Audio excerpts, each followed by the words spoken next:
శివశంకర్ గారు చెప్పండి, ఏమిటి పొలిటికల్ అలైనేషన్స్ మీద అప్పుడే రకరకాల ప్రచారాలు జరుగుతున్నాయి. అంటే ఇమ్మీడియట్గా ఏమి ఉండకపోవచ్చు కానీ, బట్ ఇది ఇది మీ కొత్త అనుభవం కదా. మనం అంత నన్ను అంటుకోకన్నట్టుగా కాకుండా మనం కూడా రాజకీయం చేయాలి, రాజకీయ పార్టీలతో కలవాలి అవసరమైనప్పుడు అనేటువంటి ఇండికేషన్ ఇచ్చిందా నిన్నటి ఘటన? ఒకటి, నిన్న మా యొక్క ఉద్దేశము ఈ యొక్క ఆంధ్రప్రదేశ్ రాష్ట్రంలో జరుగుతున్నటువంటి హత్యాకాండను కావచ్చు, అరాచకాలను కావచ్చు, ఆటవిక పాలనను దేశ స్థాయిలో, జాతీయ స్థాయిలో దాన్ని ఎగ్జిబిట్ చేసేసి వీళ్ళ మీద ప్రెజర్ పెట్టి ఈ యొక్క హింసాకాండను ఆపేచేద్దాము అనేటువంటిది మెయిన్ ఉద్దేశము. అందులో భాగంగా అన్ని రాజకీయ పార్టీలకు కూడా మేము ఆహ్వానాలు పంపించడం, అయ్యా ఇది జరుగుతుంది, మేము వీడియో ప్రెజెంటేషన్ పెట్టాము, ఎగ్జిబిషన్ ఆంధ్రప్రదేశ్ రాష్ట్రంలో ఏం జరుగుతుందో ఒక సెక్షన్ ఆఫ్ మీడియా దాన్ని అనగదొక్కుతున్నా కూడాను ఇది అని చెప్పి మా యొక్క ఉద్దేశము షార్ట్ టైంలోనే మేము పెట్టడము. అక్కడ మీరు ఇందాక చెప్పినట్లు ప్రాంతీయ పార్టీలు, ఈ దేశంలో ఉన్నటువంటి ప్రధానమైనటువంటి పార్టీలలో 10 పార్టీలు నిన్న మాకు మద్దతుగా రావడం అనేటువంటిది అది ఆజామాషి కాదు. 10 పార్టీలు, 10 రాజకీయ పార్టీలు వచ్చేసేసి అక్కడ శివసేన లాంటి వాళ్ళు అయితేనేమి, ములాయం సింగ్ యాదవ్ అబ్బాయి అంటే అఖిలేష్ యాదవ్ గారు లాంటి వాళ్ళు మాట్లాడినటువంటి తీరు చూస్తా ఉంటే అక్కడ రాష్ట్రంలో, ఆంధ్రప్రదేశ్ లో ఇంత ఘోరంగా ఉందా, ఇది లేకపోతే మాకు తెలియదు అని ఆ శివసేన ఎంపీ మాట్లాడిన మాటలు చూస్తే ఏ విధంగా ఈ యొక్క అరాచకాలను, ఈ యొక్క దీన్ని అనగదొక్కుతున్నారు వీళ్ళు, ఇక్కడే చేసేసి వాళ్ళ యొక్క మద్దతు, మీడియా మద్దతు అనేటువంటి తెలిసిపోయింది. సో ఇది రాజకీయ పరంగా కాసేపు పక్కన పెడితే రాష్ట్ర పరిస్థితులని, దేశం దృష్టిని ఆకర్షించిందా లేదా, ప్రజలందరికీ కూడా చూస్తా ఉందా లేదా, నిన్న ఆ చూపులతో ఆ దేశంలో జరుగుతున్నటువంటి, ఈ యొక్క రాష్ట్రంలో జరుగుతున్నటువంటి జాతికి మొత్తం తెలియడంతో ఉలక్కిపడి యొక్క ఆంధ్రప్రదేశ్ రాష్ట్రంలో ఎంతమంది మంత్రులు మీడియా పెట్టారు, అసెంబ్లీలో పెట్టారు, ఇదంటారు, ఊకిలుడు బాబాయ్ అంటారు. అంటే వారి యొక్క ప్రెజర్ ఒకటిసారి మనం అర్థం చేసుకోవచ్చు. ఇక రెండవది, నిన్న వచ్చిన పార్టీలో కాదు, హూ కిల్డ్ బాబాయ్ అంటే నేను మొన్న ఎక్కడో సోషల్ మీడియాలో చూశాను. Who killed NTR, who killed 29 people at Godavari Pushkara, ఇట్లా తమాషాగా who killed 20 labourers at Tirumala hills అని ఇట్లాంటివి పెట్టారంట కొందరు పోటా. హూ కిల్డ్ పిన్ని అన్నారు. అంటే ఇదంతా ఏంటంటే ఆ హూ కిల్డ్ బాబాయ్ కూడాను మేము అడగాల, మీ ప్రభుత్వ హయాంలో మీరు చేసింది అది. ఇప్పటికి కూడా మా ప్రభుత్వంలో జరగలేదు, మీరు చేసేసి రాజకీయంగా ఎలగలదొక్కాలో అనేటువంటిది ప్రజలు మర్చిపోరు సార్.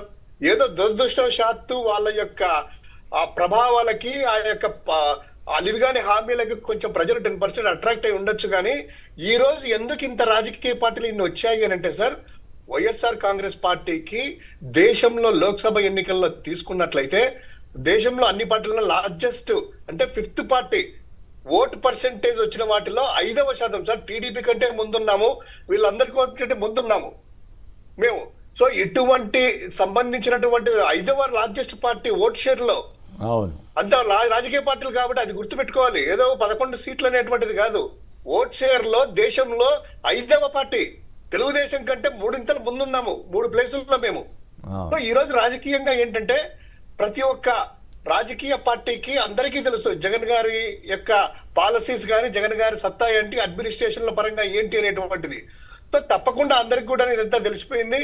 మీరన్నట్టు ఒకసారి వాళ్ళ ఎవరికి వాళ్ళు సార్ చెప్పుకుంటా ఉంటారు. ఇప్పుడు ఇండియా అలయన్సెస్ ఒకసారి నేను ట్విట్టర్ ఓపెన్ చేసా పొద్దున్నే, నేను సాయంత్రం ఇదంతా కలిసిన తర్వాత అఖిలేష్ యాదవ్ గారు అందరు కూడాను ట్విట్టర్ లో వాళ్ళ యొక్క శివసేన వాళ్ళు అందరు కూడా పోస్ట్ చేసేసి ఇండియా అలవెన్సెస్ లో నిన్న సాయంత్రం 4:27కి ఒక పోస్ట్ పెట్టారు, గేమ్ ఈజ్ స్టార్టెడ్ అనేసి.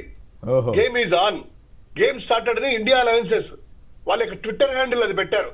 మరి వాళ్ళకి ఏంటంటే జగన్ గారి సత్తా తెలియకనే అలా ఉంటారా?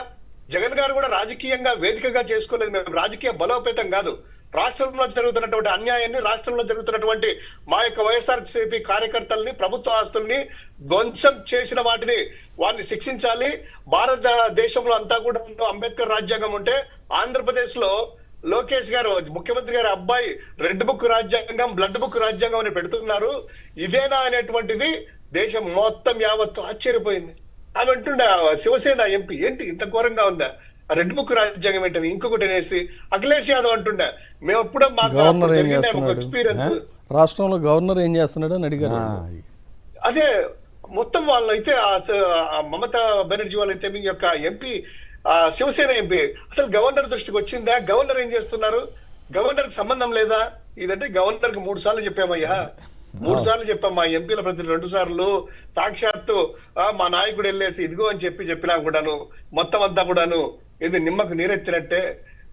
ఇంకా దేని మీద వర్షం పడినట్టు అనకూడదు, ఆ పదాలు వాడకూడదేమో గవర్నర్ గారు. కాబట్టి అలా ఉంది సిచ్యువేషన్ అనేటువంటిది యావత్తు. అంటే ఎన్డీఏతర ప్రభుత్వం అయితే అప్పుడు గవర్నర్ గారు అడావుడి చేసేవాడు. ఇప్పుడు తెలంగాణ చూసాం, వెస్ట్ బెంగాల్ చూసాం. అంటే ఈ చివరికి ఈ పరిస్థితి అయిపోయింది గవర్నర్ వ్యవస్థ అంటే. అది ఇప్పుడు ఒక్కొక్కరు మణిపూర్ ఘటన కూడా ఉదాహరిస్తున్నారు. మణిపూర్ లో మీడియాకు బయటికి రాకుండా ఎంత ఘోరాలు జరిగాయంటే మణిపూర్ ఘటన ఇలా జరిగింది. మీరు మీడియా అన్నారు కాబట్టి చూపిస్తున్నాను. ఇక ఈనాడు వాళ్ళు వేశారండి ఏదో మద్యం మాఫియాను వదలం. సరే, ఆయన మీద కూడా మద్యం మాఫియా కేసు వచ్చింది. దీన్ని హైలైట్ చేశారు తప్ప ఢిల్లీలో అంత పెద్ద యాక్టివిటీ నడిపితే కనీసం ఒక లైన్ రాయటం అట్లా అసలు కనపడకుండా చేయటం, వీళ్ళు అదే బాపుతా. సో వీళ్ళని బట్టి అర్థమవుతుంది ఏంటంటే ఈ జనం ఈ పత్రికలు ఎందుకు చదవాలి, ఈ 2 పత్రికలు అనేది అర్థం చేసుకోవాలి. అంటే వీళ్ళు కేవలం తెలుగుదేశం కోసమే పనిచేస్తున్నారు అనేది అర్థమవుతా ఉంది. ఆంధ్ర ఎడిషన్ ఒకసారి చూస్తే సార్, ఆంధ్ర ఎడిషన్ చూసాను. అదే ఒకసారి ఏంటంటే కనుక గమ్మత్ ఏంటంటే షర్మిల నీళ్ళలో దిగారంటే అది ఒక పెద్ద ఫోటో వేసేసి మెయిన్ పేపర్ అదేశారు. అంటే అట్లా కాదండి. మీరు ఒక విషయం గమనించాలండి. ఇదంతా కూడా Chandrababu long term strategy, political strategy. Government ఎట్లా నడిపినా గందరగోళాలు ఎన్ని చేసినా కూడా ఆయన ఇటు వైఎస్ఆర్ కాంగ్రెస్ వాళ్ళకి ఎక్కడన్నా ఇండియా బ్లాక్లో అవకాశం వస్తుందేమోనని చెప్పి డీకే శివకుమార్ని, రేవంత్ని వీళ్ళందరినీ ప్రయోగించి షర్మిల ద్వారా అట్లా ఖర్చు వేయించాడు. బీజేపీలోకి వెళ్లకుండా ఉండటం, బీజేపీ వాళ్ళకి మద్దతు మీరు ఇవ్వకుండా ఉండడం కోసం పవన్ కళ్యాణ్ ద్వారా ముందు ఖర్చు వేయించారు. మీరేమో జనం మా వెనకాల ఉన్నారు కదా అని మీరు జనం నా వెనకాల ఉన్నారు లేని మీరు సరిపెట్టుకున్నారు.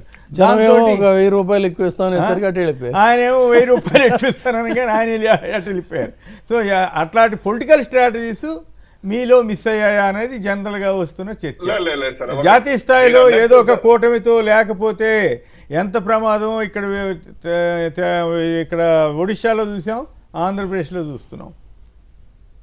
ఒకటి సార్, మీరు అన్నట్టు వీళ్ళు పవన్ కళ్యాణ్ కి రీప్లేస్మెంట్ కరెక్ట్ గా షర్మిలాని పెట్టుకున్నారు. అది క్లియర్ గా తెలుస్తా ఉంది రాష్ట్ర ప్రజలకు అందరికి కూడాను. ప్రజలను నమ్ముకున్న వాళ్ళు ఎప్పుడు కూడాను సార్ తాత్కాలికంగా టెంపరీగా ఇబ్బందులు పడొచ్చేమో కానీ లాంగ్ రన్ లో ప్రజలు నమ్ముకున్నటువంటి ఏ రాజకీయ పార్టీ కూడాను పోలేదు సార్. ఏ రాజకీయ పార్టీ కూడా. అంటే ఇప్పుడు జనం అంతా అడుగుతున్నారు కదా, ఇప్పుడు జనంలో ఒక డౌట్ వచ్చింది. ఇండియా బ్లాక్ కు సంబంధించిన పార్టీల వాళ్ళు వచ్చారు, అయితే మోస్ట్లీ ప్రాంతీయ పార్టీలు వచ్చాయి. ప్రాంతీయ పార్టీలతో కలిసి మళ్ళీ ఒక కూటమి పెట్టే అవకాశం ఉంటుందా, లేక ఇండియా కూటమిలో ఉన్న పార్టీలకి ఏదైనా ఇబ్బంది వస్తే జగన్ గారు వెళ్ళి వాళ్ళకి మద్దతు ప్రకటిస్తారా, వాళ్ళ సంఘీభావం ప్రకటిస్తారా? ఖచ్చితంగా సార్, ఇప్పుడు సంఘీభావం అనేటువంటిది ఒకరికొకరు ఉండాలి. ప్రాంతీయ పార్టీలను లేకుండా చేయాలనేటువంటిది ఈ యొక్క జాతీయ పార్టీల ఉద్దేశము. గడిచిన 2 దశాబ్దాల నుంచి కూడా మీరు కూడా గమనిస్తున్నారు. అటు కాంగ్రెస్ కావచ్చు, ఇటు బీజేపీ కావచ్చు, అది మొత్తం దేశంలో ఏ ప్రాంతీయ పార్టీ కూడా ఉండకూడదు అనేటువంటిది వాళ్ళ యొక్క అస్తిత్వం కోల్పోయే పరిస్థితి ఉన్నాయి, ఎక్కడో 2 తప్ప. ఈ రోజు ఏంటంటే కనుక ఒకరికొకరు ఖచ్చితంగా ఏ రాజకీయ పార్టీకి ఏదైనా ఇలాంటి సిచ్యువేషన్ వచ్చినా కూడాను వైఎస్ఆర్ కాంగ్రెస్ పార్టీ ముందుకుంటుంది.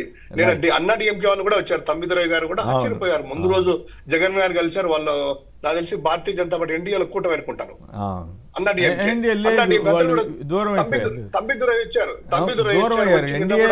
ఎన్డీఏలో భాగస్వామిగా లేరు పార్లమెంట్ ఎలక్షన్స్ లో. డిఎంకే ఆల్రెడీ ఉంది కాబట్టి డిఎంకే ఇండియా కూటమిలో ఐఎన్డీఏ కూటమిలో డిఎంకే ఉంది.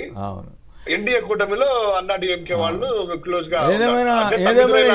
ఏదేమైనా వచ్చే 4 ఏళ్లలో భవిష్యత్తులో ఇంట్రెస్టింగ్ డెవలప్మెంట్స్ అయితే పొలిటికల్గా ఉండే అవకాశం ఉందేమో. వైసీపీ జగన్ గారి వేయబోయే అడుగులు ఎట్లా ఉంటాయి ఏమిటి? ఈలోగా ఉన్న బీజేపీ వాళ్ళు రియలైజ్ అయ్యాయో మనం మంచి మిత్రుడిని దార విడుచుకున్నాం, కనీసం ఆయన కష్టం వచ్చినప్పుడు నిలబడలేకపోయాం. నాకు అదే ఆశ్చర్యం అండి.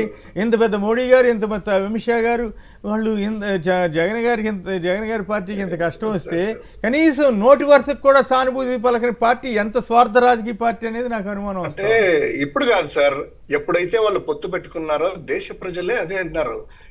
మన వాళ్ళ యొక్క వ్యక్తిగతంగా భార్య పిల్లల్ని తిట్టినా కూడా నరేంద్ర మోడీ ఏంటి అవును. వాళ్ళ దగ్గరికి వెళ్ళేసి పొత్తు పెట్టుకోవడం ఏంటి అనేటువంటిది ఇంకా మళ్ళీ మనం మరి మాట్లాడేసి ఇంకా వాళ్ళకి ఇది ఉంటుంది అంటే కనుక చాలా మనకే అంటే క్వశ్చన్ మార్క్ మనం మాట్లాడుకోవడం మీద దానికి అర్థం రైట్, ఉండదు టైం కదా సార్. తక్కువ ఉంది. ఇది చెప్పండి, మద్యంతో కుంభకోణం పెద్ద ఎత్తున వేస్తున్నారు, దాని సాక్షి కౌంటర్లో కూడా నువ్వే చేసేవా స్వామి అని వాళ్ళు చెప్పారు. ఇంకోవైపు ఏమో తల్లికి వందనం ఇప్పుడే కాదంటున్నాడు. అంటే అప్పుడే ఈ వాగ్దానానికి కూడా పంగనామా, లేకపోతే నిజంగానే ఈ ఏడాది ఇచ్చే అవకాశం ఉంటుందా కొంత లేటుగా అయినా? సంక్షిప్తంగా ఖచ్చితంగా సార్, ఖచ్చితంగా మీరు అన్నట్టు అమ్మ కాదు తల్లికి వందనం అనేటువంటిది పెట్టి అదే తండ్రికి పంగనామం పెట్టేటువంటిది సార్. మొత్తం మీద మొన్న ఒక డెవలప్మెంట్ ఉంది, ఏది గ్యాస్ సిలిండర్ల గురించి అడిగితే ఆయన నాదెండ్ల మనోహర్ గారు ఇప్పుడే లేదు అన్నారు. అంటే ఒక సూపర్ 6 లో 2వ వికెట్ పడింది, నిన్న 3వ వికెట్. అంటే ఈ సంవత్సరం లేనట్టే. ఈ రీసర్వే కూడా ఈ ల్యాండ్ టైటిలింగ్ యాక్ట్ మీద కూడా ఆగారంట కదా మళ్ళీ ప్రస్తుతానికి. దాన్ని పక్కన పెట్టమన్నారంట, దాన్ని రద్దు కాదంట, ల్యాండ్ టైటిలింగ్ రద్దు కాదంట. ఎందుకంటే కేంద్రం నిన్న పెట్టింది కదా 50 ఏళ్ల వరకు వడ్డీ లేని రుణాలు ఇస్తాం రీసర్వే అంటే. అంటే ఏదైనా కూడా సార్ ఒకటి గుర్తుపెట్టుకుని ఈ రోజు డిబేట్ లో మనం మార్క్ చేసి పెట్టుకుందాము. ఖచ్చితంగా జగన్ గారు చేసినటువంటి ప్రతి పథకం కూడాను చంద్రబాబు నాయుడు పేరు మార్చో ఇంకొకటి ఖచ్చితంగా తీసుకొని వస్తాడు. రీసర్వే చెయ్యమనేటువంటిది ఈ రోజు అసెంబ్లీలో బిల్లు చేసేసి పెడతారా? కేబినెట్ లో పూర్తిగా ఎందుకు రద్దు చేయరు? భవిష్యత్తులో రీసర్వే చేయము, ల్యాండ్ టైటిలింగ్ చెయ్యము అనేటువంటిది మళ్ళీ ఈ రోజు కేబినెట్ పెట్టుకున్నారు కదా, దానికి చెప్పండి. అదే విధంగా మేనిఫెస్టో కూడా సార్, వాళ్ళ మేనిఫెస్టోనే ఒక పూటకము. సూపర్ 6 లో అనేటువంటిది పవన్ కళ్యాణ్ గారు ఏదో నిన్న 20,000 తీసుకున్నటువంటి అధికారిని ఎందుకు అనేసినటువంటి సూక్తులు మాట్లాడారు, సంతోషమే. మరి సూపర్ 6 గురించి ఎందుకు మాట్లాడరు అయ్యా? మీ షణ్ముఖ వ్యూహం గురించి ఎందుకు మాట్లాడరు? వాగ్దానాల అమలువే కదా మెయిన్, వాగ్దానాల అమలు గురించే కదా మొదలు పెట్టాల్సింది. రైట్.